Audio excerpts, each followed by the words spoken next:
सुनेंगे जादुई जूतों की कहानी। एल्वनवुड के हृदय में, जहाँ प्राचीन वृक्षों की शाखाओं से धूप छनकर आती थी और पंखुड़ियां हवा में नाचती थीं, वहाँ एक युवा एल्फ मोची रहती थी जिसका नाम लियोरा था। उसकी निपुण उंगलियां राज्य के सबसे सुंदर जूते बनाती थीं, जो तितली के पंखों जैसे हल्के और ओक की जड़ों जैसे मजबूत होते थे। लेकिन उसकी कला से भी बढ़कर उसकी हंसी थी, जो उसकी दुकान में जादू भर देती थी, क्योंकि उसके बनाए हर जूते में उसकी खुशियों की छाप होती थी। एक शाम जब आसमान बैंगनी और सुनहरे रंगों में रंगा हुआ था, लियोरा अपनी कार्यमेज पर बैठी थी।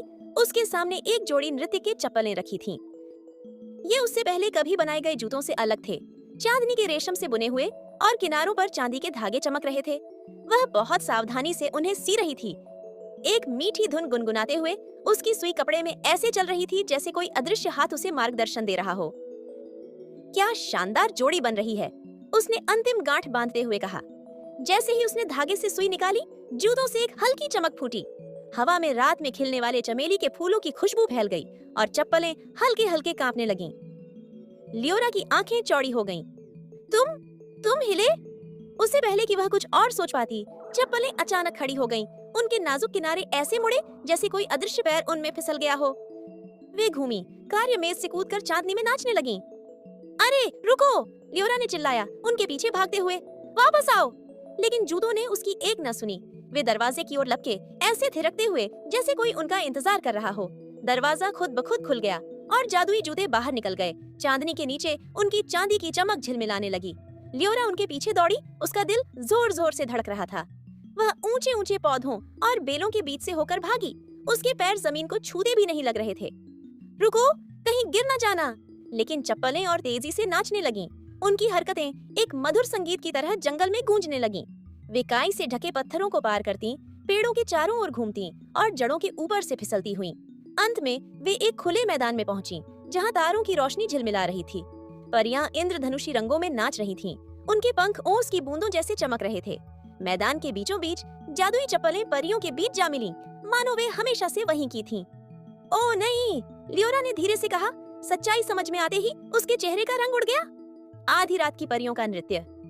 उसे इसके बारे में सिर्फ कहानियों में सुना था। एक प्राचीन उत्सव जिसमें परियां सूरज उगने तक नाचतीं और उस रात की जादुई धुन में हर वस्तु को बांध लेतीं। लेकिन एक शाप भी था। जो भी उस नृत्य में शामिल होता, वह हमेशा के लिए जादू में खो जाता और सूरज की पहली किरण के साथ ही उसे भुला दिया जाता। मुझे सूरज उगने से पहले इन्हें वापस पाना ही होगा, लियोरा ने दृढ़ संकल्प से कहा।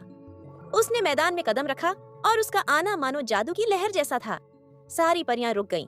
उनकी चमकती आंखें उसकी ओर मुड़ गईं। एक परी जो चांदनी के वस्त्र पहने थी, सामने आई। उसकी आवाज पक्षियों के गीत जैसी मधुर थी। तुमने इन्हें बनाया है ना? कितने हर्षित जूते हैं! वे नाचना चाहते हैं, छोटी मोची। हाँ, लियोरा ने स्वीकारा, उन चप्पलों की ओर देखते हुए जो परियों के साथ चक्कर लगा रही थीं। लेकिन इन्हें यहाँ नहीं रहना चाहिए। अगर ये यहीं रहीं तो कभी नहीं पहनी जाएंगी, कभी जमीन को नहीं छुएंगी। वे हमेशा के लिए नृत्य में खो जाएंगी। परी की आंखों में कोमलता आ गई। तुम्हारा हृदय सच में समझदार है, लेकिन जो जूते हमारे नृत्य में शामिल हो जाए, उन्हें रात का नृत्य पूरा करना ही होता है। सिवाय इसके कि क्या? लियोरा ने आशा से पूछा। अगर तुम उनके साथ नृत्य कर सको और स्वयं मंत्र तोड़ सको, परी ने धीरे से कहा। लेकिन ध्यान रखना, छोटी एल्फ, अगर तुम नृत्य में चूकी तो तुम भी जादू में बंध जाओगी। लियोरा का दिल एक पल को थम गया। उसने कभी परियों के साथ नृत्य नहीं किया था, कभी जादू से भरे कदम नहीं उठाए थे, लेकिन उसके जूते उसे पुकार रहे थे और वह अपने निर्माण को खोने नहीं दे सकती थी। मैं नृत्य करूंगी, उसने साहस भरे स्वर में कहा।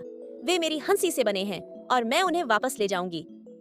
लियोरा ने अपने दिल की धड़कनों को संगीत की धुनों में ढाल लिया और नृत्य किया। चप्पलों को अपनी लय में बांध लिया। जैसे ही सूरज की पहली किरणें मैदान को छूने लगीं, चप्पलें थम गईं और जादू टूट गया। लियोरा ने उन्हें उठाया, उनकी गर्माहट महसूस करते हुए। तुम्हारा नृत्य समाप्त हुआ, उसने मुस्कुराते हुए कहा। चप्पलें अब शांत थीं, लेकिन उनके भीतर अभी भी उस रात की जादू भरी धुन की एक हल्की झनकार बाकी थी। लियोरा जानती थी कि एक दिन वे फिर नाचेंगी, उस व्यक्ति के साथ जो उनके जादू को समझेगा। बच्चों, अगर आपको लियोरा के जादुई जूतों की कहानी पसंद आई हो तो इस वीडियो को लाइक और चैनल को सब्सक्राइब करना मत भूलना। फिर मिलते हैं अगले वीडियो में। धन्यवाद।